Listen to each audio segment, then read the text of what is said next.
Welcome to Bablu voice channel. नौकरियों की बारिश। कितने पैसे भेजूं बेटा? मैंने अपनी रेडी से आलू उठाकर हवा में उछालते हुए पूछा। दूसरे हाथ में फ़ोन था जिस पर मेरा बेटा मुझसे बात कर रहा था। अब्बू, 100 रुपये भेजेंगे तो हमें एक माह के लिए काफ़ी हैं, बेटे ने जवाब दिया। 100 रुपये के कितने डॉलर्स बनते हैं? मैंने सवाल किया। $20,000 अब्बू, बेटे ने जवाब दिया। मैं अमेरिका से बस सिलसिला रोज़गार पाकिस्तान आया था।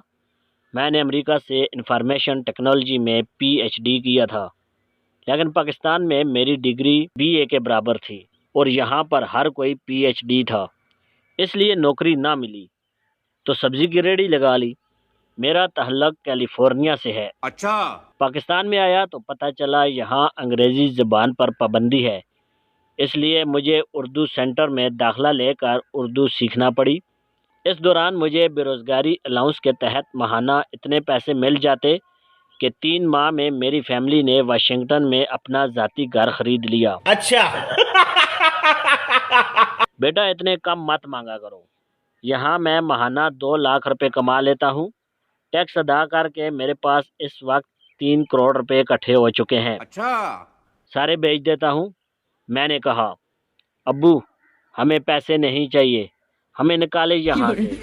नहीं रहना हमने इस गंदे मुल्क में, हमें भी पाकिस्तान ले चले। मेरा बेटा अपना मुस्तकबिल पाकिस्तान में बनाने पर बाज़िद था। बेटा, तुम्हारी अमरीकी तालीम यहाँ किसी काम की नहीं। तुम्हारी उर्दू अभी इतनी अच्छी नहीं कि तुम्हें यहाँ क्लर्क की नौकरी भी मिले। रिश्वत सिफारिश का तो पाकिस्तान में तस्वर भी नहीं।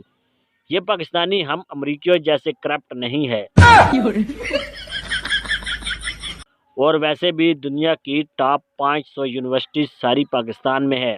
आलमी नंबर 1 यूनिवर्सिटी ऑफ फालिया में दाखिले के लिए तुम्हें दोबारा पैदा होकर आना पड़ेगा, पाकिस्तानी शहरियत के साथ। Oh, no.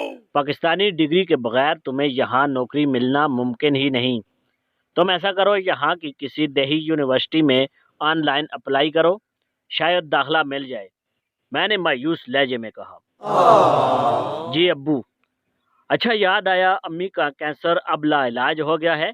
यहाँ के नेशनल हेल्थ इंस्टीट्यूट के बोर्ड ने कहा है कि अब इनका इलाज पाकिस्तान के अलावा दुनिया में कहीं नहीं हो सकता, बेटे ने परेशान होकर बताया।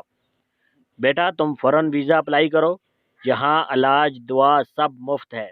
तुम लोग फ़ौरन आ जाओ। अच्छा, अभी फ़ोन बंद करो, गाहक आया है। ये कहकर मैंने फ़ोन बंद कर दिया। मेरी रेहड़ी दरअसल एक सेंट्रली एयर कंडीशनड कंपाउंड में एक स्टॉल था, जहाँ पर सब्जियाँ फल डब्बों में पैक करके दिए जाते थे। कंपाउंड की छत से लटकी 7D स्क्रीन पर खबर चल रही थी कि कैनेडियन वज़ीर-ए-आज़म को बेनज़ीर इंटरनेशनल एयरपोर्ट पर दौरान तलाशी रोक दिया गया था। बहुत सख्त कवानीन है पाकिस्तान के, मैंने तासुफ से सोचा। इसी दौरान कंपाउंड में एक बरतानवी बकारी दाखिल हुआ। फ़ौरन कंपाउंड के सेंसर ने खुदकार तरीके से पुलिस को इत्तला कर दी और बकारी अभी कंपाउंड के वक्त में न पहुंचा था कि बाहर पंजाब पुलिस की 15 से 20 टर्बो कारें आकर रुकी और स्याह वर्दियों में मलबूस लेज़र गन से मुसल्लह पंजाब पुलिस के 20-25 कमांडोज अंदर घुस आए। उन्होंने लेज़र डिटेक्टर से बकारी की तलाशी ली और गैर मुसल्लह होने की तस्दीक करके गिरफ्तार कर लिया। अगले 2 मिनट में कंपाउंड को क्लियर करार देकर पंजाब पुलिस गायब हो गई। उसी लम्हे स्क्रीन पर खबर आने लगी कि जड़ावाला सब्जी मंडी से एक बकारी गिरफ्तार कर लिया गया था। साथ ही वज़ीर-ए-आज़म का बयान चलने लग गया, जिसमें अवाम से इस गफलत पर माफ़ी मांगी गई और वादा किया गया कि इस बकारी को फ़ौरन इंग्लैंड के हवाले किया जाएगा और इंग्लैंड से हरजाना लिया जाएगा। अगली खबर में बताया जा रहा था कि चीन और रूस पाकिस्तान से आसान शराइत पर कर्जा लेना चाह रहे हैं, लेकिन पाकिस्तान ने सबका कर्जा की वसूली के लिए चीन और रूस से मुतालबा किया कि वो अपने अवाम पर लगाए टैक्सों में इजाफा करें।